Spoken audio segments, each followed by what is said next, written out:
Flat flat করে এতই ব্যস্ত ছিলাম দুজনে, ঘোরার কথা তো আমাদের মাথাতেই আসছিল না। ভাগ্যি শ্বশুরমশাই বললো আমাদের, চল একটু ঘুরিয়ে আনি তোদেরকে। হ্যাঁ, শ্বশুরমশাইয়ের এক বন্ধুর বাড়ি গেছিলাম আমরা।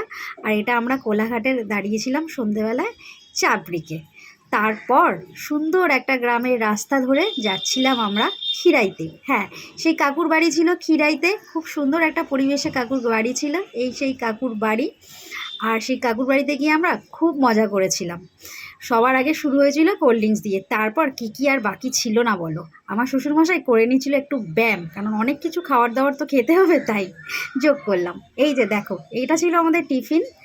টিফিনটা খেয়ে দিয়ে নিয়ে সারা বাড়িটা খুব ভালো করে ঘুরে নিলাম, আর সবাই মিলে বেশ অনেক দিন পর মজা করছিলাম, জমিয়ে গল্প করছিলাম। তার সঙ্গে আমি খিরাইয়ের এই সুন্দর প্রকৃতিটা আর কি রাত্রিবেলায় উপভোগ করছিলাম ছাদ থেকে। তার সঙ্গে রাত্রিবেলায় খাবার দাবার।